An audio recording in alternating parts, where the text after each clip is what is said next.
जय हिंद। नमस्कार दोस्तों, आज हम शुरू करने वाले हैं पार्ट नंबर 2। संविधान निर्माण चल रहा था, उसका आज पार्ट नंबर 2 देखेंगे। तो चलिए अब समझते हैं कि संविधान सभा 289 सीटों का निर्धारण किया गया और उन सीटों को कैसे बांटा गया और किन किन पार्टियों ने उसमें भाग लिया। चलिए समझते हैं। देखिए, जब संविधान सभा का चुनाव सीटों का बंटवारा हुआ तो उस समय 389 सीटों का बंटवारा हुआ। और जैसे 389 सीटों का बंटवारा हुआ, इसे हम दो भागों में बांटते हैं। पहला ब्रिटिश प्रांत और दूसरा देसी रियासतें। सबसे पहले समझते हैं कि ब्रिटिश प्रांत क्या होता है। देखिए, ब्रिटिश प्रांत का मतलब होता है एक ऐसा क्षेत्र जहां पर पूरी शासन व्यवस्था अंग्रेज़ों के कंट्रोल में था। मतलब पूरी वहाँ के शासन व्यवस्था कैसे चलेगा, क्या कैसे टैक्स लेना है, क्या करना है, सब मतलब अंग्रेज़ों के हाथ में था, अंग्रेज़ों के कंट्रोल में था। जैसे मन वैसे चलाते थे। उस समय 11 ब्रिटिश प्रांत थी। मतलब ऐसा क्षेत्र जहाँ पर अंग्रेज़ों की पूरी शासन व्यवस्था हो। जैसे बम्बई, आज मुंबई कहते हैं। कोलकाता, आज कोलकाता कहते हैं। मद्रास हो गया। उसके बाद बिहार हो गया। मतलब एक बड़ा क्षेत्र जहाँ पर पूरी मतलब अंग्रेज़ों की शासन व्यवस्था हो, उसी को बोलते हैं ब्रिटिश प्रांत के नाम से जाना जाता है। तो देखिए क्या हुआ, उस समय सीटों का निर्धारण किया गया तो उसमें 292 सीटें मतलब डायरेक्ट लिया गया। 292 सीटें और 4 सीटें आया चीफ कमिश्नरी से आया, जिसे आज होता है भारत में राज्य और केंद्र शासित प्रदेश। अंग्रेजी में स्टेट और यूनियन टेरिटरी। वैसे ही पहले के समय में जो ब्रिटिश प्रांत से जब सीटें आए तो उसे राज्य के लेकर समझ सकते हैं तो 292 था। और यूनियन टेरिटरी को लेकर समझ सकते हैं, उसमें चीफ कमिश्नरी मतलब स्टेट 4 थे। अब टोटल को ऐड करेंगे तो 296 सीटें हुए। और जब संविधान सभा का चुनाव हुआ तो इसी 296 सीटों में चुनाव हुआ। और जैसे चीफ कमिश्नरी मतलब क्षेत्र थे, उनको बांट दिया गया, जैसे उनका नाम दे दिया गया, जैसे ABCD। देखिए, ए से क्या होता है, ए से हो जाएगा अजमेर, बी से बलूचिस्तान, सी से कोर्ग कर्नाटक और डी से हो जाएगा दिल्ली के नाम से जाना जाता है।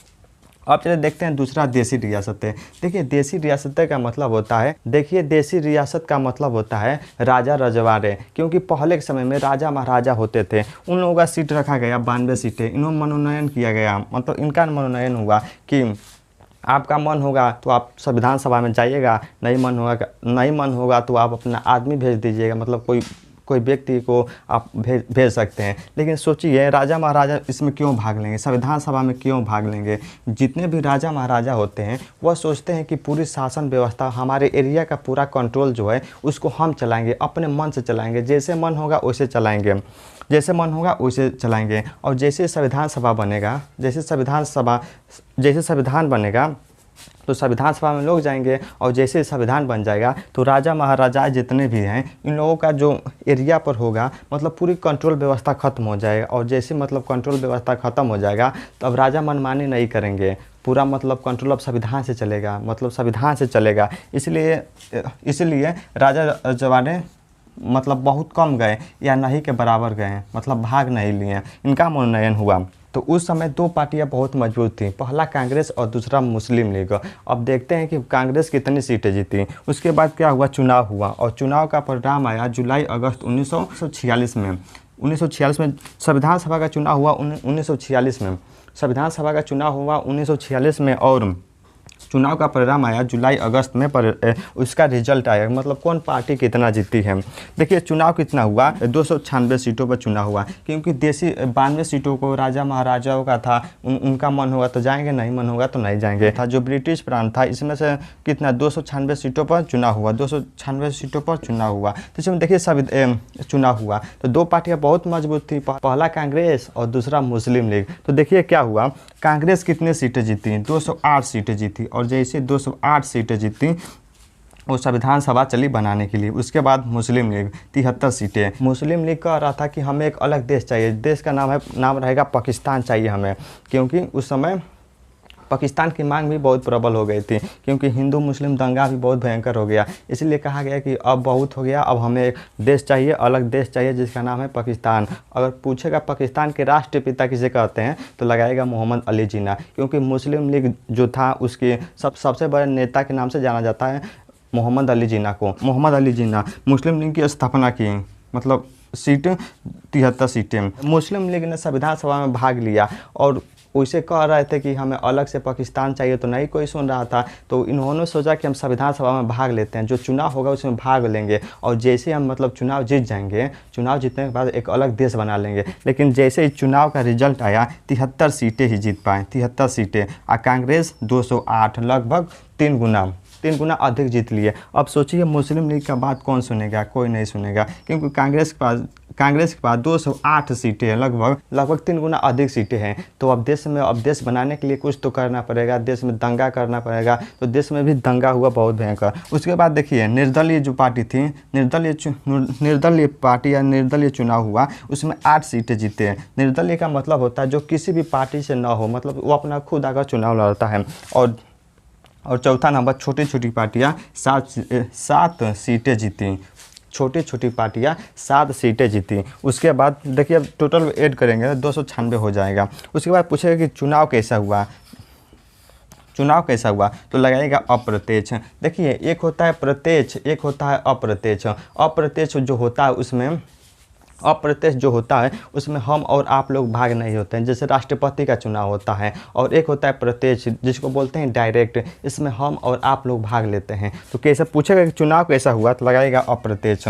और हिंदी में और आसान भाषा में तो लगाएगा अनुपातिक प्रतिनिधित्व की एकल संक्रमणीय मत पद्धति के आधार पर संविधान सभा का चुनाव हुआ। तो चलिए समझते हैं कि मुस्लिम लीग ने ऐसा क्या किया कि एक देश बन गया जिस देश का नाम था पाकिस्तान।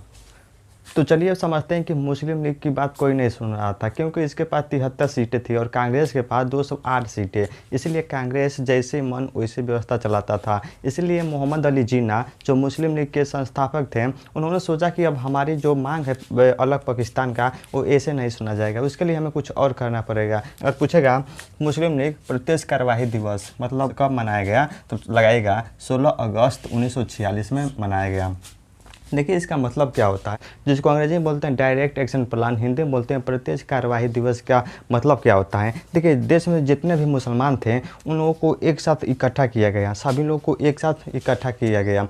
सभी मुसलमान जितने भी देश के थे सभी लोग इकट्ठा हुए और एकजुट होकर पाकिस्तान के मांग के लिए सड़क पर उतर गए, रोड पर उतर गए कि हमें अलग देश चाहिए, जिसका नाम होगा पाकिस्तान। उसके बाद क्या हुआ, जब रोड पर उतरे तो कांग्रेस के पास तो बहुत ज़्यादा बहुमत था और मुस्लिम लीग के पास बहुत कम। तो जैसे रोड पर उतरे तो रोड पर उतरने के बाद दंगा हो गया, हिंदू मुस्लिम को लेकर दंगा हो गया, देश में दंगा हो गया। दंगा हिंदू मुस्लिम, हिंदू वाले मुस्लिम को मार रहे हैं, मुस्लिम वाले हिंदू को, मतलब खूब भयंकर खून का नदियाँ बह गई। इतना भयंकर घटना हुआ, हिंदू मुस्लिम को मार रहा है, मुस्लिम हिंदू को, मतलब खूब देश में बवाल हो गया। इस बवाल को देखते हुए लोगों ने कहा कि अब हिंदू और मुस्लिम एक साथ नहीं रह सकते हैं, इसलिए अब 2 राष्ट्र बनाया जाए। एक राष्ट्र होगा भारत और दूसरा होगा पाकिस्तान। अब एक साथ नहीं रह पाएंगे क्योंकि देश में बहुत दंगा हो गया और खून की नदियाँ तक बह गई। इस घटना को पूछेगा इस घटना को क्या कहा जाता है, तो लगाएगा द ग्रेट कलकत्ता किलिंग के नाम से जाना जाता है। द ग्रेट कलकत्ता किलिंग के नाम से जाना जाता है क्योंकि वहाँ पर कलकत्ता में घटना हुआ और वहाँ पर हिंदू मुस्लिम और आपस में काटापीटी खूब करने लगे और खून की नदियाँ तक बह गई। इतनी लोगों की खराब स्थिति हो गई थी वहाँ के। उसके बाद देखिए अंग्रेज़ों को पूरी शासन व्यवस्था थी, इसलिए अंग्रेज़ों ने एक नियम लाया जिस नियम का नाम था भारत स्वतंत्रता अधिनियम 1947 लाया कि अब बहुत हो गया, अब हिंदू मुस्लिम एक साथ नहीं रह सकते हैं। तो एक नियम लाया गया, नियम का नाम था भारत स्वतंत्रता अधिनियम 1947। देखिए इसमें क्या क्या लिखा गया था। सबसे पहले कि हम भारत को आज़ाद किया जाए, क्योंकि अंग्रेज़ों ने भारत को पूरी तरह से बर्बाद कर दिया था, मतलब पूरी तरह से जितना भारत में संपत्ति थी पूरी खा पी कर ख़त्म, देश में भेजवा दिए थे, पूरी शासन व्यवस्था को ख़त्म कर दिया था। इतना अत्याचार हो गया भारतीयों के साथ कि भारतीय लोगों ने सब देश में जाकर कहने लगे कि देखिए हमारे साथ अत्याचार हुआ, अंग्रेज जा नहीं रहे हैं। उसके बाद स्वतंत्रता अधिनियम 1947 में आया, तो उसमें लिखा था कि भारत को आज़ाद किया जाए, लेकिन इसमें ये लिखा था कि भारत को 1948 में आज़ाद करेंगे। लेकिन भारतीयों ने कहा कि नहीं, अब बहुत हो गया, अब हमें 47 में आज़ादी चाहिए। उसमें 2 राष्ट्र बनाए जाएं, क्योंकि देश में बहुत दंगा हो गया, हिंदू मुस्लिम एक साथ नहीं रह सकते, इसलिए 2 राष्ट्र बनाया जाए। एक राष्ट्र का नाम होगा भारत और दूसरा बनेगा पाकिस्तान। इस अधिनियम में लिखा था। भारत को संप्रभु बनेगा, भारत संप्रभु बनेगा मतलब भारत अपना खुद फैसला करेगा, क्योंकि भारत का फैसला कोई दूसरा व्यक्ति न करे, क्योंकि भारत का संविधान बनेगा कि हम फैसला हम खुद करेंगे, हमारा फैसला अंग्रेज सब न करें। इसीलिए कहा गया कि भारत को संप्रभु बने, कि हम खुद फैसला करेंगे, अंग्रेज सब हमारा फैसला न करेंगे। उसके बाद इसमें लिखा था जब तक दोनों देशों का कानून बन नहीं जाता, जब दोनों देशों का संविधान बन नहीं जाता, तब तक भारत शासन अधिनियम 1935 लागू होगा। जो भारत शासन अधिनियम था, भारत शासन अधिनियम 1935, इसको बनाया गया था। देखिए साइमन कमीशन रिपोर्ट 1930, जब साइमन कमीशन आया तो उसमें से कुछ को उठाकर, उसके बाद फर्स्ट राउंड टेबल कॉन्फ्रेंस 1930-32 में जब हुआ तो उसमें के कुछ बातों को उठाकर इसमें रखा गया भारत शासन अधिनियम। और तीसरा पूछेगा, तीसरा लगाइएगा गवर्नमेंट ऑफ इंडिया एक्ट 1919, मतलब इन तीनों को मेल से एक भारत शासन अधिनियम बनाया गया 1935। यह लागू रहेगा और तब तक रहेगा जब दोनों देश अपना संविधान नहीं बना लेते हैं तब तक। तो चलिए अब समझते हैं कि अब अंग्रेज़ जब यहाँ से जाएंगे तो जितने भी देसी रियासतें थीं, लगभग उस समय 562 देसी रियासतें थीं, तो अंग्रेज़ जब यहाँ से जाएंगे तो उन रियासतों को कहेंगे, मतलब राजा महाराजाओं के कहेंगे, या राजा महाराजाओं को कह दे कि आप पाकिस्तान में जा सकते हैं या भारत में जा सकते हैं, और तीसरा या अपना खुद का एक देश बना सकते हैं। समझते हैं कि जितने भी देसी रियासतें थीं, उन्होंने जब अंग्रेज़ों ने बोल दिया कि आप अपना खुद का राष्ट्र बना सकते हैं, या पाकिस्तान में मिलिए या भारत में मिलिए। चलिए देखते हैं कि भारत में कितने देसी रियासतें, मतलब राजा महाराजा थे जो भारत में मिलना चाहते थे, या भारत के पाकिस्तान जाना चाहते थे, या कोई व्यक्ति जो अपना खुद का देश बनाना चाहता था। इसको समझते हैं। तो चलिए अब समझते हैं कि कौन कौन सी देसी रियासतें आज़ाद होना चाहते थे या पाकिस्तान जाना चाहते थे, इस पर विवाद हुआ। देखिए सबसे पहले हैदराबाद। देखिए हैदराबाद के राजा थे जिनका नाम था निज़ाम के नाम से जाना जाता है। वो चाहते थे हैदराबाद आज़ाद रहे या पाकिस्तान में जाए, क्योंकि जब मैप देखेंगे, भारत का मैप देखेंगे तो यहाँ पर है हैदराबाद। अब सोचिए जब यह आज़ाद रहेगा, इतने बड़ा देश में, जो भारत देश है, इतने बड़ा देश में अब सोचिए एक अलग देश बन जाएगा यहाँ पर, या यहाँ से अब यहाँ पाकिस्तान चला जाएगा। इसलिए क्या हुआ, सरदार पटेल, अब एक व्यक्ति को चुना गया कि जितने भी देसी रियासतें हैं, लगभग 562 से अधिक देसी रियासतें थीं, उनमें से लगभग सभी देसी रियासतें मान गई, लेकिन हैदराबाद, जूनागढ़ और कश्मीर, ये तीनों रियासतें नहीं मान रहे थे, क्योंकि इन लोगों को कोई कर रहा था हम पाकिस्तान जाएंगे, कोई कर रहा था हम अलग देश बनाएंगे, कोई भारत में मिलने के लिए तैयार नहीं थे। इसलिए जब कहा गया यहाँ पर आप अपना देश बनाएंगे या फिर पाकिस्तान, यहाँ से आप यहाँ जाएंगे, तो कहा गया कोई ऐसा व्यक्ति लाया जाए जो जितने भी राजा महाराजा हैं उनको मतलब एक किया जाए, सबको मिलाया जाए। तो उसका दायित्व दिया गया 2 व्यक्तियों के, जिसका अध्यक्ष थे सरदार पटेल और दूसरा बीपी मेनन। ये दोनों व्यक्ति ने जितने भी राजा महाराजा थे इन लोगों को एक साथ मतलब जोड़ कर रखने का कार्य किया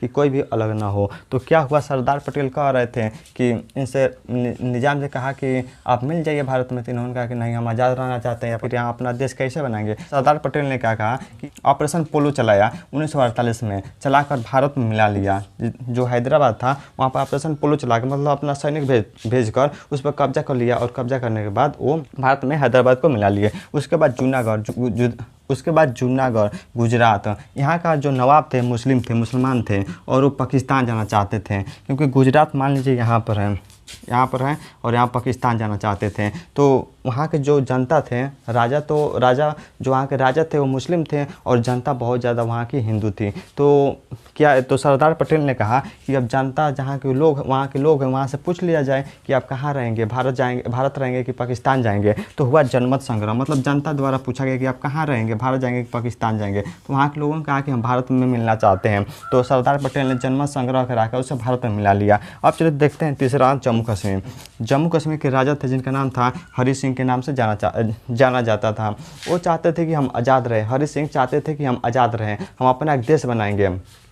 तो उसके बाद क्या हुआ, पाकिस्तान के कबालियों ने हरि सिंह पर अटैक कर दिया। वहाँ के जो कबाली थे, मतलब वहाँ के लोग कुछ वो हरि सिंह पर अटैक कर दिए, उसको मिलाना चाहते थे वो लोग पाकिस्तान में। उसके बाद क्या हुआ, उसके बाद जैसे उनके पर अटैक हुआ, ये भारत के पास दौड़ कर भागे कि हमें मदद चाहिए कि हमारे ऊपर अटैक हो गया, हमें बचा लीजिए। तो सरदार पटेल ने कहा कि सभी देसी रियासतों को मिला लिए हैं, आपको भी कहे थे आप मिल जाए, तो नहीं मिले। उसके बाद क्या हुआ, उसके बाद भारत के लोगों ने कहा कि हाँ हम आपको मिला लेंगे, लेकिन सबसे पहले आप सिग्नेचर कीजिए किस पर, विलय नीति पर। विलय नीति के माध्यम से जम्मू कश्मीर को मिलाया गया विलय नीति पर, कि मान लीजिए बचा लेंगे फिर कहेंगे कल कि नहीं हम नहीं रहेंगे भारत के साथ, इसलिए पहले सिग्नेचर कराया गया और उसके बाद जम्मू कश्मीर को भी मिला लिया गया, किसमें, भारत में मिला लिया गया। उसके बाद भी आज भी यहाँ पर जम्मू कश्मीर में विवाद होता रहता है। तो देखिए जो सरदार पटेल थे उन्होंने एक सिद्धांत अपनाया जिसके लाठी और गाजर के सिद्धांत के नाम से जाना जाता है, क्योंकि उन्होंने राजा महाराजा को पहले प्रेम से समझाया और जैसे ही प्रेम से नहीं माने तो सैनिक भेजकर उसको अपने कब्जे में कर लिया। तो चलिए अब देखते हैं कि भारत का विभाजन कब हुआ। तो चलिए अब समझते हैं कि देखिए देश का विभाजन भी हो गया और विभाजन होने के बाद जितने भी देशी रियासतें राजा महाराजा थे उनको भी भारत में मिला लिया गया। और जब विभाजन होगा तो मान लीजिए संविधान सभा में 389 सीटें थी, तो विभाजन होने के बाद कितनी सीटें बची, चलिए उसको समझते हैं। देखिए सबसे पहले भारत का विभाजन 15 अगस्त 1947 में भारत आज़ाद हुआ। भारत का विभाजन हुआ 15 अगस्त 1947 में भारत आज़ाद हुआ। भारत आज़ाद भी हो गया, अंग्रेज़ों से आज़ाद भी हो गया। इसी दिन स्वतंत्रता रूप के मनाया जाता है। इसी दिन भारत का आज़ादी दिवस या हिंदी में और आसान भाषा में कहा जाए तो स्वतंत्रता दिवस के रूप में मनाया जाता है। 15 अगस्त 1947 में आज़ाद हो गया।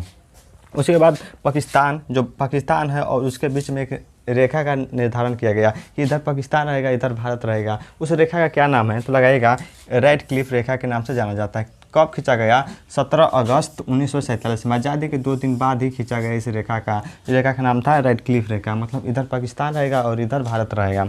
उसके बाद संविधान सभा की सीटें जैसे मान लीजिए जैसे 389 सीटें थी, संविधान सभा की 389 सीटें थी, जैसे देश का विभाजन हुआ तो कुछ सीटें तो वहाँ पाकिस्तान चली जाएंगी। मानिए 389 सीटें थी, 389 सीटें मतलब कुछ तो जाएंगी पाकिस्तान में तो कुछ पाकिस्तान में चली गई। उसके बाद कितनी सीटें बची, देखिए जैसे वहाँ पर विभाजन हो गया उसके बाद भारत में 299 सीटें ही बची। संविधान सभा की 299 सीटें ही बची। अब 299 सीटों को भी बांट देते हैं। ब्रिटिश प्रांत सीटें और देशी रियासतें 17 सीटें बची। उसके बाद कल के वीडियो में हम समझेंगे कि संविधान सभा की कितनी बैठक हुई, कब बैठक हुई, इसको समझेंगे बिल्कुल गांव देहात की भाषा में। जय हिंद, नमस्कार दोस्तों।